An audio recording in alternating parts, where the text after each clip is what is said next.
Welcome to Influential Entrepreneurs, bringing you interviews with elite business leaders and experts, sharing tips and strategies for elevating your business to the next level. Here's your host, Mike Saunders.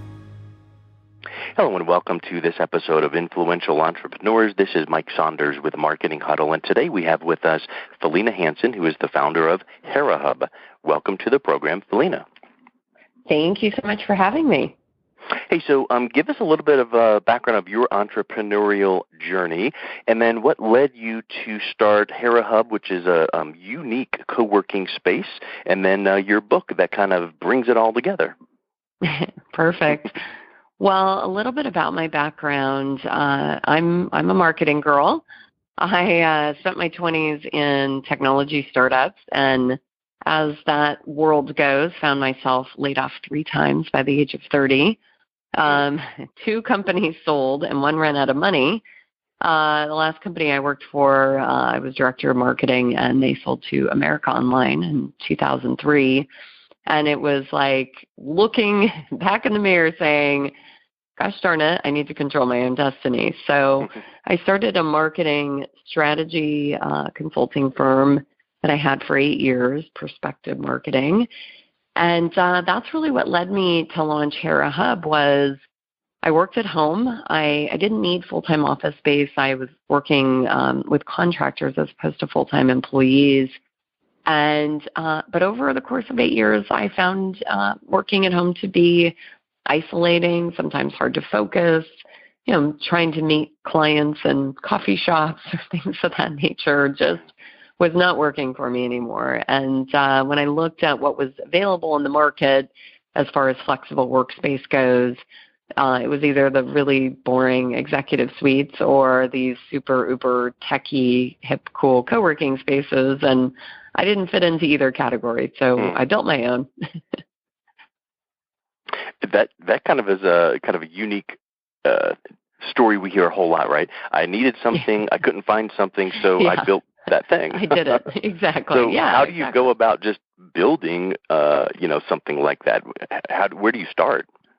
Yeah, well, like anything with a lot of research, I looked at a lot of co-working spaces. This was back in 2010. I went to New York and San Francisco and Los Angeles and just kind of studied the market to really make sure that what I was thinking about was truly unique. And I felt it was. And so I started the commercial real estate hunt to look for space. And that proved to be completely frustrating. It took me almost a solid year to get my first lease. New business, new model. We were coming out of, this is, 2010, 2011, coming out of, the Great Recession. And so, a lot of real estate owners being very cautious about new business, coming into their space in regards to stability. So long story short, I finally made it happen with a lot of bumps in the road and opened our first space in August 2011. And then, I really wanted to build something, Mike, that was not me, that was bigger than myself. And so I went on to build 2 additional spaces in the following 2 years to kind of prove out the model. It's you do something once and, okay, it works, let's really put it to the test. So I built a second and third location all here in San Diego County, just to kind of build it and break it and build it again. And then it was just a couple of years ago that we started to look at expanding through a licensing model. So now we're open in Washington, D.C. We'll be opening in the next couple months in Phoenix and Stockholm, Sweden. And I'm working on licensees in Atlanta, Orange County, and a few other cities right now. So I am familiar with co-working spaces, and I would suspect that it's a pretty competitive market, although not, reaching its peak. So it's a great time to be kind of staking your claim into being unique. But what makes yours unique? Because I see kind of your tagline that says spa-inspired co-working. So how does that work? Yeah, exactly. I know everybody asks, do you give massages? What's going on there? Yeah, really, which might not be a bad idea. Yeah. Chair massage twice a month, but nothing beyond that. No, really, it's inspired, meaning so you do, it looks somewhat like an office space, but it's definitely got a different vibe. It's there's running water and candles and soft music and nice lighting. And, you definitely, it's a very sort of zen yet productive space. And we are female focused. We're, of course, not exclusive to women. We do have a handful of male members that also enjoy that environment. But really, of course, the aesthetics and the layout and some of the things that we do there are unique, but really even more so, it's very much a business accelerator built into that co-working space. So we have significant programming on a daily, weekly, and monthly basis, from mentoring to business development, workshops to full-fledged business accelerator programs for both folks that are either in the very early ideation, launch stage, or the growth stage. We do things like annual retreats globally, where we take a group of women. I'm taking a group of 6 women to Stockholm, Sweden this summer for strategic planning. So it's really community first and space second. And because I have an educational background, I taught college, I taught entrepreneurship for 8 years and marketing, and then also have run several business accelerator programs prior to Hera Hub. I bring all of that education in, and that's what we're teaching our licensees, is not only how to find space, build community, but also layer in this significant education platform within that.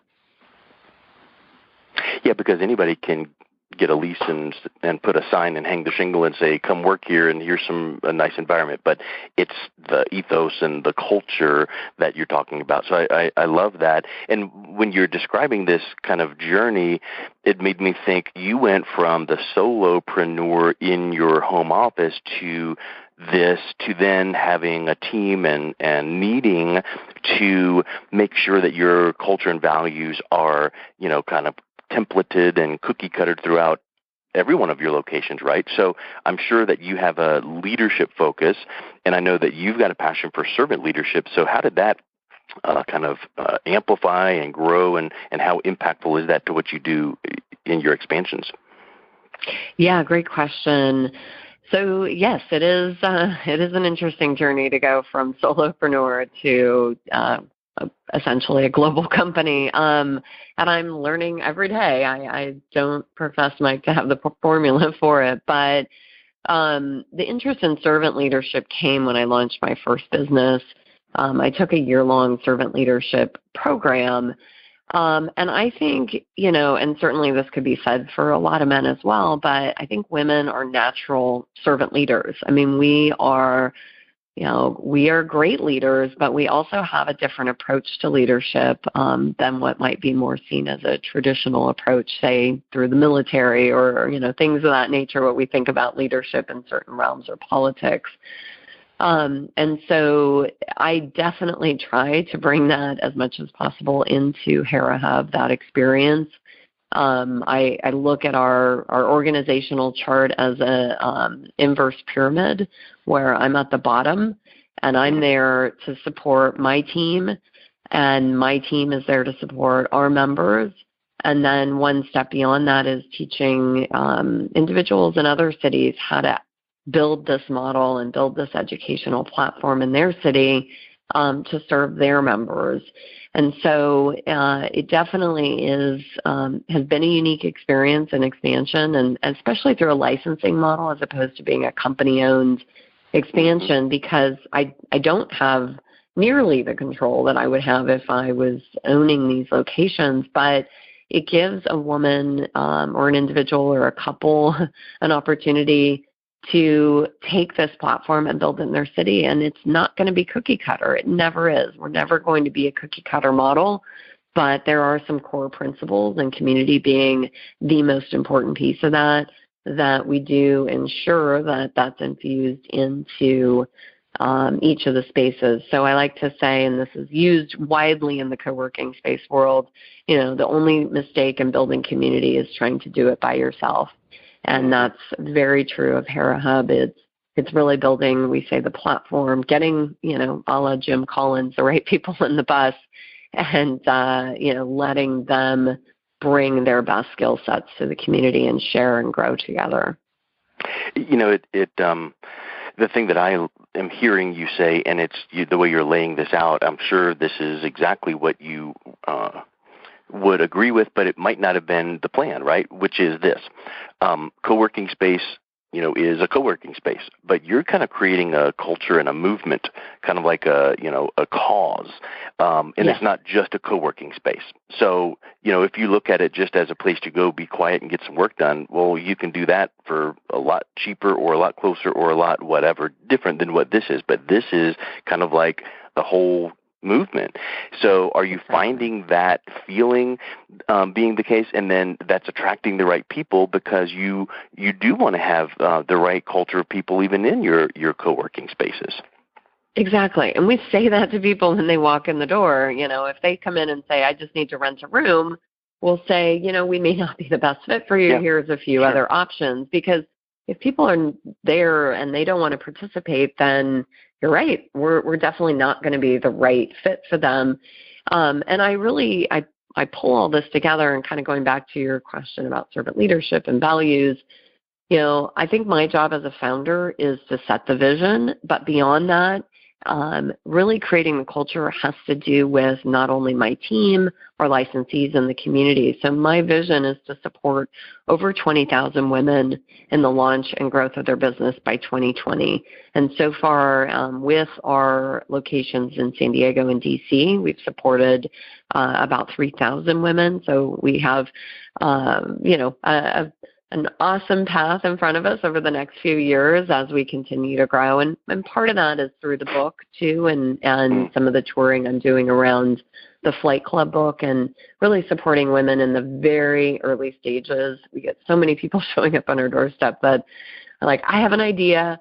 I have no idea what to do. And that's why I wrote the book. Yeah, that's why I wrote the book, because and they're probably still in their job, stuck in their cubicle or, stuck inside corporate. And so I titled the book Flight Club, as in taking flight as an entrepreneur. It is a play off the movie Fight Club, late 90s movie with Brad Pitt, because the idea in that movie is Ed Norton is stuck in his gray cubicle, just longing to break free and, do something that makes him feel alive. And so that book really is to address folks that are feeling stuck and, are longing to create something of their own, but are probably afraid and don't know quite how to go about doing that, vetting their idea, fleshing out the idea, and building a solid foundation. Yeah, and there's so much that goes into that, but having the community and accountability and mentorship around you in that culture, I think would help out a whole lot.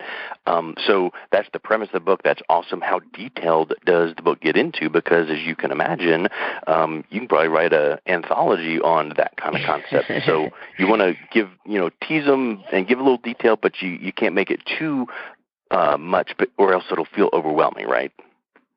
Yeah, it's a really good question. So the book, the approach I took, the tagline of the book is Rebel, Reinvent, and Thrive, How to Launch Your Dream Business. And through the book, the first part of the book is actually my journey as an entrepreneur, and that reinvent piece is close to home for a lot of people, whether it's been through layoffs, as I spoke about. For myself, I had a pretty eye-opening experience at age 22. I was hit by a fire truck in an intersection and broke 27 bones in my arms, legs, and face. Very lucky to be here, to be alive, if you will. And it really was that experience and others throughout my 20s that allowed me the opportunity and the appreciation of life, and really made me dig deeper into why am I here and what am I meant to do. And so that I really bring that into business of, this opportunity to be scrappy, if you will. I call myself scrappy. Let's dig deeper. Let's find the meaning in everything that we're doing. And so the second part of the book is actually advice and exercises from women, female entrepreneurs who have launched their business. And so tackling some of the things that new entrepreneurs or aspiring entrepreneurs struggle with, which is mindset, fear, passion, how to find your passion, strengths, how do your strengths align with what this potential business idea is, and then the vision to see into the future. And then lastly, Mike, the last part of the book, again, as I mentioned, I taught entrepreneurship at the college level for 8 years, and I developed curriculum for several colleges. And what I was frustrated with was the curriculum and the books that were out there were very business plan driven, which is fine. But the world we live in now, writing a 40-page business plan before launching your business is not really what we do anymore, right? I mean, if you're going to pitch an investor, you need a rock-solid executive suite and an awesome deck and, of course, a great idea. But, a lot of what's out there is very, fragmented. There's a billion pieces of information on the internet about how to launch a business. And I kept running into people that were overwhelmed by that, number one. But number two, we're frustrated with, what do I do first? What do I do second? What do I do third to build a foundation of the business? And I meet people all the time, Mike, who would show up. They'd been in business 9 months, and they had no idea what quarterly taxes were. Some of the fundamental basics that just, that's not, unless you're trying to dig for that information, it's not apparent. So I built a platform called StepsToStartup.com, which is 17 foundational steps to launch your business. So book buyers have access to the online platform, which is, there's tons of videos and links and really a very detailed step-by-step process. Do this first, then do this second, and so on. And so you're right, it's hard to get everything in one, but I think I did a fairly good job at kind of laying out both the inspiration but also the action in this one book. And then having a platform to get more information is helpful. And I love the step-by-step kind of feeling, because you give me a checklist of things to do, and I can follow that, right? And so many times, even from, like you mentioned, curriculum development, I know you've taken online courses in the marketing world, right, that just lose the step-by-step blueprint feel. But when you can take a course and you can see your progress and you see some check marks and you can come back and go, here's what you've done and here's what you have left, that's a neat feeling. And then to know that you can then reach out to people and have the support and accountability and community, I just love that concept. So where can people learn more about your book, and then at the same time, maybe even learn more about your Hera Hub co-working movement? Yes, absolutely. So the website for the book is flightclubbook.com. It's available on Amazon, and herahub.com, HERAHUB.com, Hera being or Hera, if you're in Greece, being the Greek goddess of women, and information about our locations and our expansion is there as well. Awesome. Well, Felena, thank you so much for your time. I just loved hearing your journey, love hearing your vision, and it was just awesome getting to know you. So thank you for coming on today. My pleasure. You've been listening to Influential Entrepreneurs with Mike Saunders. To learn more about the resources mentioned on today's show or listen to past episodes, visit www.influentialentrepreneurssradio.com.